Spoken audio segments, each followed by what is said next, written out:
What food do you swear people only pretend to like? The food my nephew makes. It's too salty and it's always made out of Play-Doh. My 3-year-old must have studied at the same culinary academy. My 2-year-old though is worse. I'd rather have Play-Doh over a plate full of sand and whatever peas in the sandbox. That crap is so hard to stomach. Lol. Anything that's classified as a local delicacy. There's usually a reason it's remained local. And yes, I am Scandinavian, how'd you guess? Edit. All the exceptions you've listed sound disgusting and your taste does not generalize as well as you think it does. I know this game, it's called Let's See What We Can Get the Foreigner to Put in His Mouth. Once you start wanting to pop a couple bollocks in the mouth is when I draw the line. That's when I draw the arrow. To my mouth. I have the feeling they sell it as delicacy just so tourists buy food no one else would buy because it's just too bad to eat for the locals. That only works for some things. Like, most Scandinavians do seem to genuinely love liquor ice, but my boss saw someone had brought a can of surströmming to the lunchroom to haze the new hires and immediately threatened to fire everybody present unless the can had been removed from campus within 5 minutes. That is an entirely reasonable and appropriate response. You've discovered marketing. Soup of the day, this week's special, local delicacy, etc. Whoops, we bought too much _. Local delicacy means what the peasants around here used to save for when they ran out of everything else remotely edible. If I've learned anything in this thread, it's that I'm clearly uncultured. I've got no idea what 70% of these foods are. Judging by some quick Googling, the answer is usually fish. Specifically weird fermented fish that only Scandinavians eat. Have you heard of fish sauce in Asian cuisine? Lutefisk. I only know this from King of the Hill. It was the man with the terrible smell. King of the Hill, where are you from? I am Laotian. You are from the ocean? Are you Chinese or Japanese? I originally from Laos but last 5 years I live in California. The best is Cotton Dale, he's Japanese. Cotton stares Con up and down Cotton, no, he isn't. He's Laotian. Aren't you, Mr. Con? Con blinks in disbelief. YouTube link. Thank you. He may have been racist, but at least he was precise with his racism. He had to make sure he was hating the right group of people who blew his goddamn shins off. God dang shins off. He may have also been lying to Peggy that one time, but his physical therapy methods were successful. He was a complicated man. That's one of the things I loved about King of the Hill. All of the main characters were fairly complicated. Bobby. Find the man with the terrible smell. We eat this on Christmas on my dad's side of the family and everyone hates how it tastes, but it's an important part of our family history. His ancestors had to eat it to survive famine, and it's a way of keeping the memory of their sacrifices alive and showing respect to them. Having it with a table full of absolutely delightful cooking also serves as a reminder of what we do have, and makes us more aware of what we should be thankful for. We do drown it in mustard and cream sauce though. I can respect that. If I ever have to survive famine by eating, I don't know, cheese whiz, my descendants better not effing bring cheese whiz to every future family feast. Right? Granny would be saying, the F you eating that crap for, I ate it so you didn't have to. We eat this on Christmas on my dad's side of the family and everyone hates how it tastes, but it's an important part of our family history. His ancestors had to eat it to survive famine, and it's a way of keeping the memory of their sacrifices alive and showing respect to them.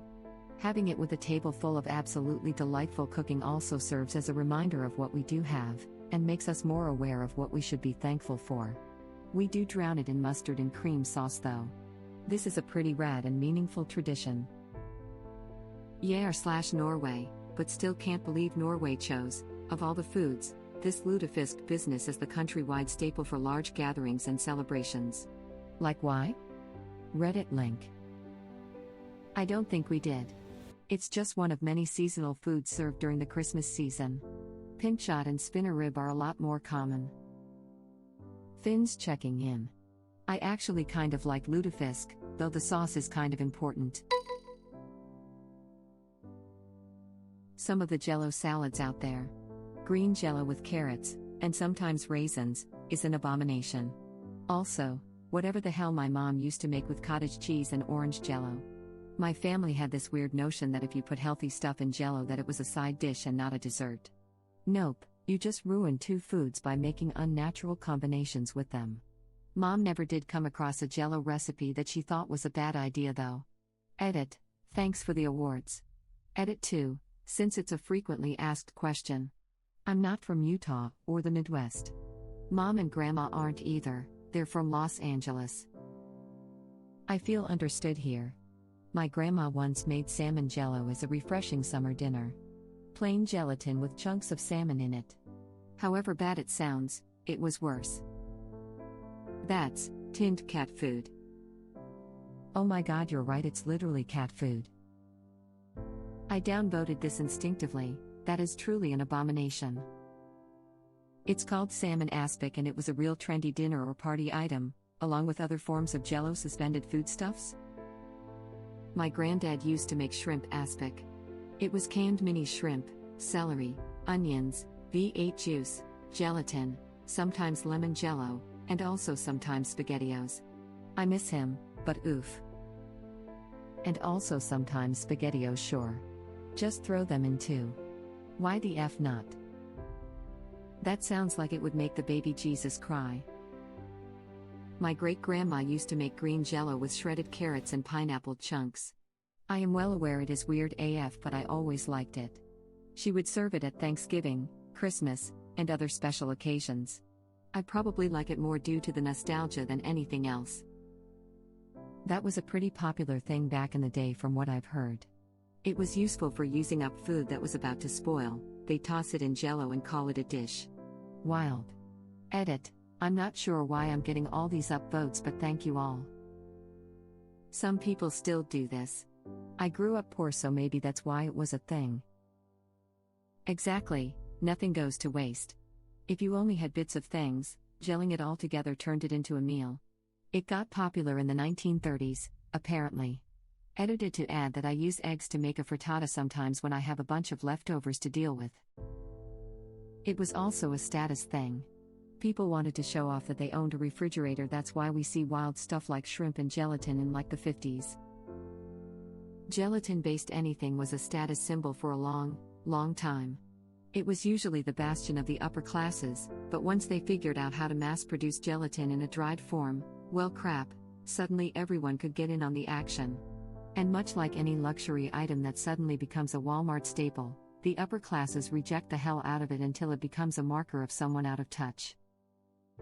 And gelatin was an upper-class thing because the traditional way to make it was to boil bones, skin, hooves, and other stuff for hours and hours, and then straining it and letting it set for 24 hours.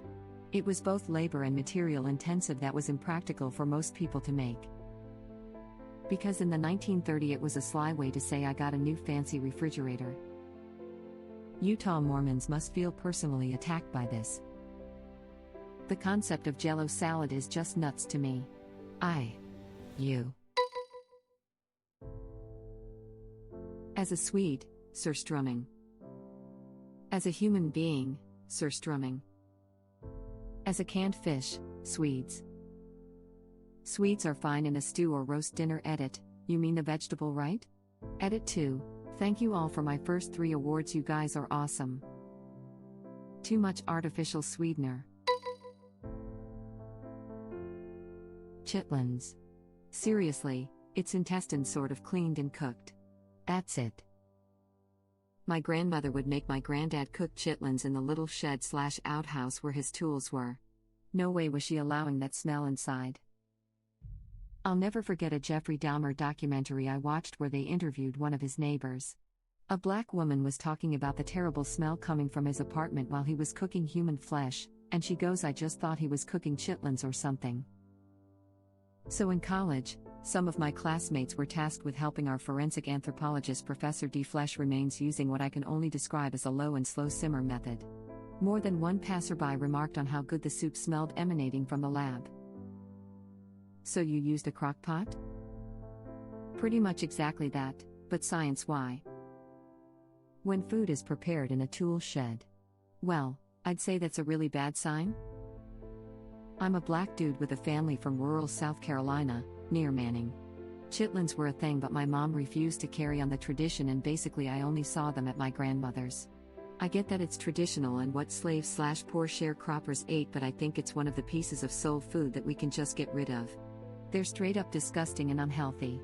Edit. To all my 843 family and folks, I've heard of the chitlin strut and have never/will never attend. I was at the grocery store with my friend and there were guys in front of us in line with 2 giant tubs of stuff, and we asked them if they were having a party, because we thought it was 2 giant tubs of ice cream. It was not. Kind of glad we skipped the party they invited us to. Definitely a heritage dish, and from what I've read, an absolute beast to prepare. I'd try them if I know someone who could make them properly. Where I'm from, everyone eats it. We boil the intestines first, then we take it out, stuff it with spiced rice, then fry them. Super delicious. I was going to say that a lot of Asian food utilizes intestines. When cooked right, they are delicious. Yup. Only time I've really enjoyed it is when my Filipina friend's mom would grill it on a stick. I ate 4, and when they told me what it was, I ate like 5 more. I just can't eat something that's job is to make crap. I'm sorry, I just can't. No sausages? No ass? Ever hear of hot lettuce? The crap smells like a tire fire. Edit. I am floored by the response to this comment. I had no idea this was so foreign to everyone else. Edit 2. I am disabling inbox replies. All 3 of the things people are asking/saying have been asked/said now 20k times. Thanks for joining me on this weird journey of disgust.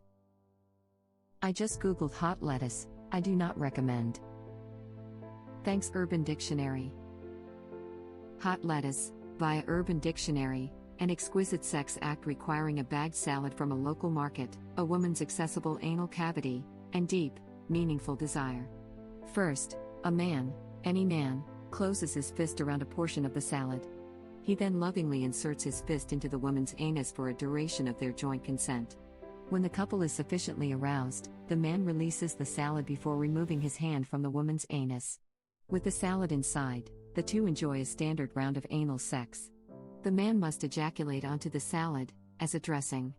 Finally, the act is completed upon receipt of the hot lettuce by the man's mouth, eating the sumptuous morsel from her pooping cavity. This is the kind of recipe I like to read. Straight to the point and no long-ass story about being a busy mom who reminisces about Christmas or whatever. Growing up, my siblings and I could never get enough of our grandma's hot lettuce. There's absolutely nothing better to warm you up after playing in the snow all day. Dibs on grandma's hot lettuce for a band name, or the name of a racing horse. I want to go back in time, listen to my gut, and not read this. When I worked at a make-your-own pizza place, we constantly had customers demand that we put lettuce on their pizza before it cooks. About 50% of the time they would then complain. God, I hate customers. Speaking of working at a pizza place and having customers order things they'll hate, I worked at a Little Caesars years ago and had to ask everybody who ordered anchovies if they knew that was fish after having too many complaints from people. Turns out, most of them were actually trying to order pepperoni, okay, or black olives, WTF? Man, I hope you're joking because that's just sad. How clueless can some people be if they can't even remember what pizza toppings they like? I really wish I was joking. Of course, we also sold spaghetti at the time and I was amazed at how many adults were completely unable to say that word. Bizgetti and sketty being the most common ways it was ordered. D. Lettuce, on pizza. So, hot lettuce is a Pennsylvania Dutch thing. It was born of the Depression. You take iceberg lettuce and smother it in this product called bacon gravy.